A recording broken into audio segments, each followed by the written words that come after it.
Offer letter हाथ में हो तो रिजाइन करने में अलग ही मजा आता है, लेकिन आप बिना ऑफर लेटर के रिजाइन कर देते हैं तो हाल कमलनाथ जैसा हो जाता है। जी हाँ, बीजेपी में शामिल होने के लिए कमलनाथ दिल्ली पहुंचे थे, लेकिन दिल्ली पहुंचे कमलनाथ के साथ मोए मोए वाला कांड हो गया है। दरअसल हुआ कुछ ऐसे कि बीजेपी में शामिल होने के लिए कमलनाथ दिल्ली पहुंचते हैं। अब मध्य प्रदेश में कई नेताओं से उनकी मुलाकात हुई थी, बातचीत हो चुकी थी, तस्वीरें भी सामने आ चुकी थी। तो अब बीजेपी हाईकमान से मिलने के लिए वो यहाँ पर आए और एक तरीके से बार्गेनिंग का जो माहौल है वो शुरू हुआ। लेकिन इसी बीच खबर यह आ गई कि बीजेपी के कई नेताओं ने इसका विरोध शुरू कर दिया। यहाँ तक कि नेता कार्यकर्ता विरोध में उतर गए। सोशल मीडिया पर तजिंदर पाल बग्गा ने तो सीधे तौर पर आश्वासन दे दिया अपने नेता कार्यकर्ताओं को कि ऐसा होगा ही नहीं। 1984 में जो कुछ भी हुआ उसके जिम्मेदार कमलनाथ थे। बीजेपी नेता लगातार इस बात को दोहरा रहे हैं और ये कह रहे हैं कि बीजेपी में कमलनाथ के लिए कोई जगह नहीं है। तजिंदर पाल बग्गा ने कहा कि ना तो बीजेपी में उनके लिए कभी दरवाजे खुले थे और ना ही खुलेंगे।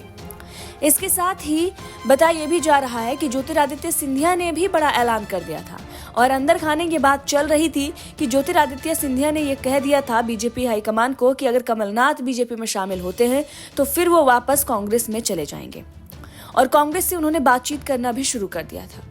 अब देखना होगा कि किस तरीके से कमलनाथ को लेकर जो बीजेपी में बगावत शुरू हुई, बीजेपी में टूट की खबरें आने लगी। यहाँ तक कि अगर आप देखेंगे तो बीजेपी समर्थित कई सारे पत्रकार जो हैं वो सोशल मीडिया पर इस बात को लिख रहे हैं और बता रहे हैं कि अगर ऐसा होता है, कांग्रेस के मनीष तिवारी और कमलनाथ जैसे बीजेपी में नेता शामिल होते हैं तो बीजेपी में ही टूट पड़ जाएगी, बीजेपी में दो धड़ा हो जाएगा।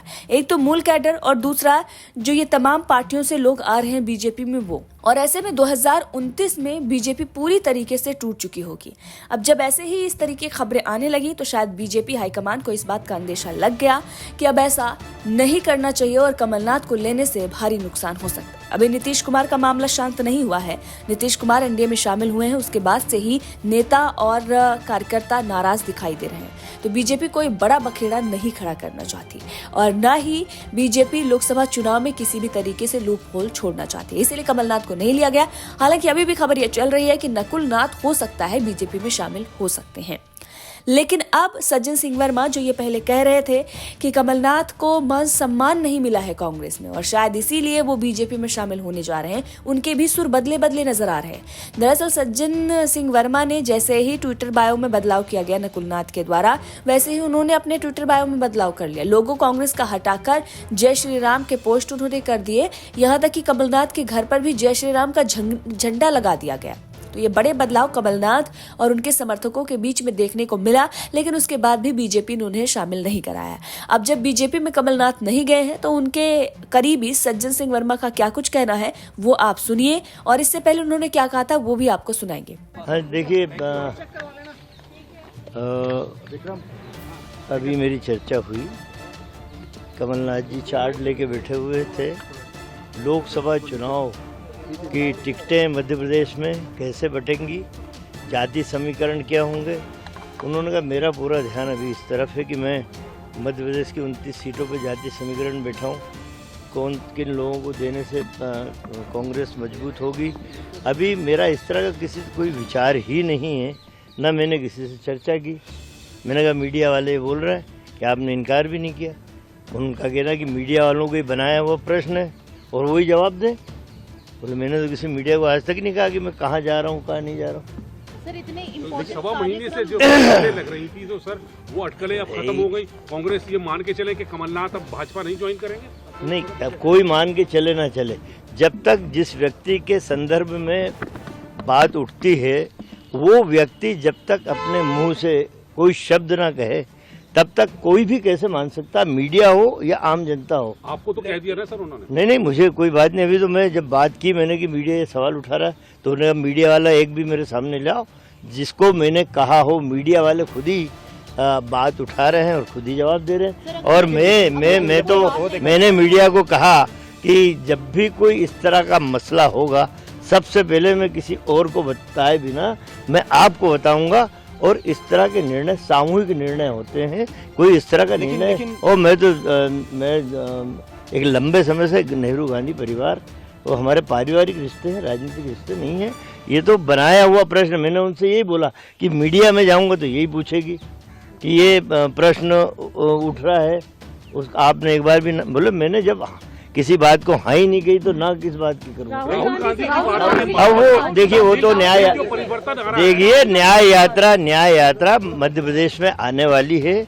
2 जगह सभाएं हैं, दतिया में है और ग्वालियर में है, 2-3 जगह सभा है। तो उनके बारे में ये हुआ कि अब उसका इंचार्ज भी मुझे बनाया गया सभाओं का, तो उस पर डिस्कशन हुआ, उस पर चर्चा हुई। दिल्ली में आने का मुख्य कारण क्या मतलब कि ऐसा कुछ लाइन अप देखिए, ये पुरानी कहावत हो गई कि धुआं वहीं निकलता है जहाँ आग होती है। आजकल आधुनिक युग हो गया है, इलेक्ट्रॉनिक युग हो गया, बहुत सारी बातें। तो सुना आपने सज्जन सिंह वर्मा का यह बयान, और ये कह रहे हैं कि कांग्रेस से बातचीत हो रही है और राहुल गांधी ने बातचीत की है कमलनाथ से, वो कहीं नहीं जा रहे हैं। लोकसभा चुनाव की तैयारी कर रहे हैं, किसे कहाँ टिकट दिया जाए उस पर वो रणनीति बना रहे हैं। और 2 भारत जोड़ो न्याय यात्रा आ रही है और जो कुछ भी कांग्रेस के प्रोग्राम चल रहे हैं उसकी जिम्मेदारी हमें दी गई है। तो आप देख रहे हैं, और अभी तक खबरें ये आ रही थी कि राज्यसभा की सीट नहीं मिली है। और इसके साथ ही आपको बता दें कि 23 अप्रैल को एक बड़ा फैसला आना है और 1984 के दंगे में कमलनाथ की क्या भूमिका थी, एसआईटी की रिपोर्ट जो है वो सामने आएगी। एसआईटी की रिपोर्ट में क्या कुछ आ सकता है, इसका अंदाजा आप इसी बात से लगा सकते हैं कि कमलनाथ अभी से बीजेपी की तरफ झुके हुए नजर आ रहे हैं। साथ ही बीजेपी में जाने का एक बड़ा मकसद ये भी हो सकता था कमलनाथ का, क्योंकि उनके पास बड़ा बिजनेस है, बड़ा व्यापार है और उस पर कोई बड़ी कार्रवाई ना हो जाए, और जैसे बाकी विपक्ष के नेताओं पर जो बड़ी बड़ी ईडी और सीबीआई की जांच बैठ रही है वो जांच ना बैठ जाए, इसलिए भी वो बीजेपी में जा सकते थे। लेकिन अब नजारा बदल चुका है। सज्जन सिंह वर्मा का बयान आपने सुन लिया है। अब सज्जन सिंह वर्मा का पहले का बयान आपको सुनाते हैं, जहां पर वो ये कहते हुए नजर आ रहे थे कि उनको मान सम्मान नहीं मिला है। देखिए कैसे सज्जन सिंह वर्मा कह रहे हैं कि बीजेपी में जाने का ये बड़ा कारण हो सकता है। देखिए, राजनीति के अंदर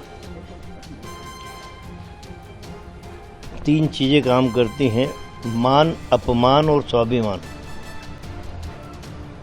जब इन पे कहीं चोट पड़ती है तो मनुष्य अपने जीवन के निर्णय को बदलता है। और राजनीति का जो घटनाक्रम भारतवर्ष में जिस तेजी के साथ बदल रहा है, एक इतना शीर्ष राजनेता जिसने जीवन के 45 वर्ष में कांग्रेस के लिए और इस राष्ट्र के लिए बहुत कुछ किया है, इतना बड़ा नेता जब अपने दल से अलग हट के जाने का विचार करता है तो इसके पीछे 3 सूत्र काम करते हैं, मान, अपमान और स्वाभिमान। तो अभी तो ऐसा कोई निर्णय हुआ नहीं है कि कमलनाथ जी चले गए हों, अभी अटकलें मात्र हैं। तो कारण जो आपने कहा कि क्या कारण, तो कारण तो यही हो सकता है। इसीलिए मैंने सूत्र वाक्य बोल दिया कि मान, अपमान और स्वाभिमान। जिस व्यक्ति ने अपने जीवन के 45 वसंत कांग्रेस को सींचने में लगा दिए, यदि उस व्यक्ति का कहीं हम सम्मान नहीं कर पाते हैं तो ये कमजोरी उस राजनीतिक दल की है। इसलिए आदमी स्वतंत्र है फिर कदम। तो सुना आपने ये सज्जन सिंह का बयान, किस तरीके से वो ये बता रहे हैं कि मान सम्मान नहीं मिला और इतने सालों से 40 सालों से उन्होंने पार्टी के लिए काम किया, तमाम बातें उनके द्वारा कही जा रही हैं। और इतना ही नहीं, इसके साथ साथ उन्होंने ये भी कहा था कि जहां कमलनाथ रहेंगे वहीं मैं रहूंगा। और छिंदवाड़ा में, जैसे छिंदवाड़ा से कमलनाथ दिल्ली पहुंचे थे, वो भी इंदौर से दिल्ली आ गए थे। सज्जन सिंह वर्मा क्या कुछ उस वक्त उन्होंने कहा था वो भी आपको सुनाते हैं, सुनिए। नहीं, देखिए, संपूर्ण मध्य प्रदेश के साथ भारत के तमाम लोग जानते हैं कि पिछले 40 वर्षों से मैं कमलनाथ जी के साथ सामाजिक और राजनीतिक काम करता रहा हूं। और जब मेरे नेता की प्रोफाइल से कोई चीज़ हटती है तो मुझे प्रतीकात्मक रूप से उसका अनुसरण करना चाहिए। तो ये प्रतीकात्मक है कि मेरे नेता की प्रोफाइल से वो हटी तो मुझे भी हटा लेना चाहिए। अभी ये कयास लगाए जा रहे कि कमलनाथ जी बीजेपी में चले गए, ये हो गया, अभी इस तरह का कोई भी निर्णय नहीं हुआ। अभी कमलनाथ जी और नकुलनाथ जी दिल्ली पहुँचे ही है, आधा घंटा हुआ है, और उन्होंने भी मीडिया से वहाँ चर्चा की और कहा है कि आप सब लोगों को बड़ी जिज्ञासा है, क्यूरियोसिटी है, मुझे उतनी नहीं है, पर मैं कुछ समय बाद आपकी उत्कंठा पे विराम लगाऊंगा। बीजेपी ने चांसेस है साहब? अब ये प्रतिशत का आकलन करना तो बड़ा मुश्किल है। जाने वाला एक झटके में चला जाता है, जाने में क्या देर लगती है। नहीं, जाने वाला एक झटके में चला जाता है।